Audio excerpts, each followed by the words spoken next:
What's going on, everyone? We're back with another video to talk about one of the most important things that you're going to need to do when you first start out in ArcheAge Unchained. That is acquiring Gilda.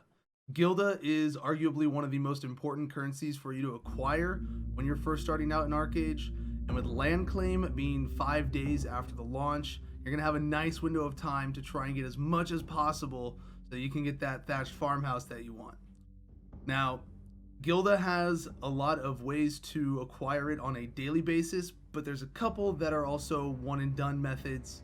But we're going to go over all of the main ways that you can acquire Gilda in the game, the most consistent ways on top of that. Now, the first way that you're going to run into acquiring Gilda is going to be through your main story quest. A lot of your main story quests is going to give you Gilda as the reward while you're doing it. It's currently like that in Legacy. We looked at it on KR as well, and it is the same way. There's a lot of Gilda rewards throughout your main story quest, so you'll probably be able to get around 50 to 70 through your main story quest, which is really good. After your main story quest, one of the other ways for one and done Gilda acquisition is through your achievements. Achievements, obviously, once you complete the achievement, you can't complete the achievement again, and so you can only get that Gilda one time. If you go through your list of achievements, you can see that there's a lot of really early ones through levels 1 through 5, 10 through 15, 20, 30, all of that are very simple and really easy to do. Some of them starting around the level 30, 35 range have some really gimmicky things that you have to do, some really specific stuff that you're not quite going to be able to do early on. So you definitely want to hit those early achievements ones while you're leveling to save some time. Following your one and done Gilda acquisition methods between your main story quests and achievements is going to be the ways that you can get Gilda on a daily basis from certain activities. The first one of those is going to be your blue salt dailies. These you can find primarily in your main faction's city of Marianople or Ostera, depending on your faction. They are in a couple different locations to get them, but they're the same quests. These are going to be the main places that you will be able to find them. They're really simple quests. They just need you to go and grow some mounts or, turn in a couple ground grain or spices to make a perfume for them. Very simple activities that you can do every single day for a few Gilda. The next method is probably the most consistent way to acquire Gilda and the way you can get the most Gilda in a day on a regular basis, and that is going to be your community center daily books. These do cost 1 gold each to do, but they do reward 1 Gilda and 1 guild prestige, so they are beneficial on multiple levels in the game.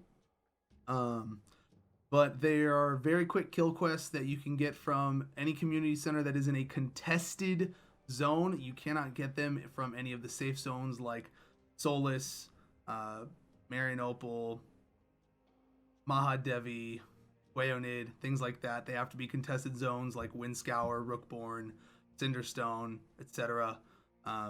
But you can do all of those once a day. Some community centers have 2 books, some have up to 5 books.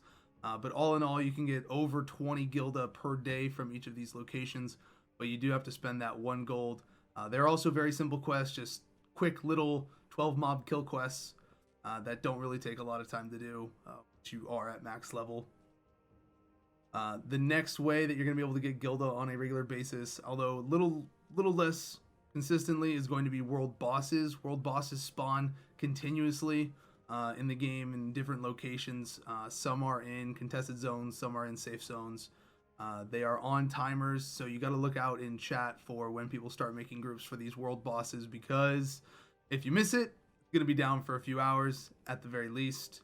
But each world boss does grant you 1 Gilda star. So if you can get in those reset raids of world boss hunting, very good thing to do. Good way to get some extra Gilda throughout the day.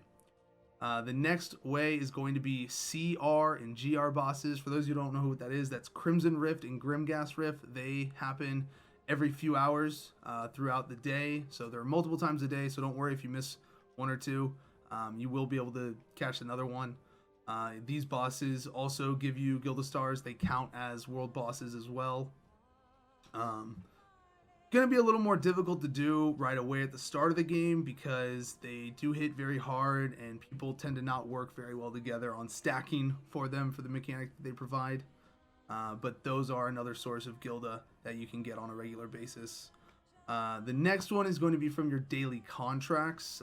People are going to be doing these regardless because in the KR system, it's also going to reward a labor refill charge. So people are going to want to be doing these daily contracts anyways. But each of your daily contracts rewards Gilda, sometimes 2. When you complete 3 of them, you get a Gilda Star as a reward. When you complete 5 or 7 of them, you get a box that could potentially have 3 to 5 Gilda. The only thing is, one of these daily contracts, in order to unlock it, you do have to spend 50 Gilda. So I would hold off on that if you're looking to purchase something specific in the first week of the game. That way you are not wasting 50 Gilda just to open up an extra daily contract. The last way for you to acquire Gilda in the game is by doing mentor or mentee quests. I left this one last because this is probably one of the more annoying ways for the general player to acquire Gilda. It's really easy to do if you have friends or guildmates who are leveling at the time and they need to get a dungeon done. It's a real quick Gilda star if you have a group for it. Basically, you take somebody who's in a specific level range. In this case, it's 30 to 38 since the only ones available are Hadir Farm and Burnt Castle Armory. They did remove Lesser Sharpwind Mines and Palace Cellar, so Hadir Farm and Burnt Castle are the only 2 available. But you basically just complete the dungeon in a normal manner with them, and then at the end of it, you both loot a chest, and it completes the quest for you, and you get Gilda from that. It's really quick and direct once you have a group, but otherwise, for the normal player, it can be a little more challenging to get a group together just to do a mentor and mentee quest. But those are all of the ways to acquire Gilda. There's a couple other little knick-knack ones that are around in the world. When you come across them, go ahead and do them, absolutely, but they're not really worth mentioning right now because they're not good, consistent ways to acquire Gilda on a daily basis. Oh, I did leave one out. It is the Sea Bug daily. There is a daily Sea Bug killing quest that gives 1 Gilda Star. But that one can be really annoying to do since you have to swim out into the water every day to kill sea bugs, and those suck. But that is another way. It's 1 Gilda Star. If you really want it, go do it. That's all for now, though, everyone. Thank you so much for watching. I really hope this is able to help you get that extra little bit of Gilda that you need in order to get that thatch farmhouse, merchant ship, or galleon that you really want in the early stages of the game. If you have any questions, you can find me on Twitch at twitch.tv/savage. And be sure to subscribe to us here on YouTube so that you can keep up to date with any new videos that we release in the coming weeks getting ready for Unchained. Have a good one.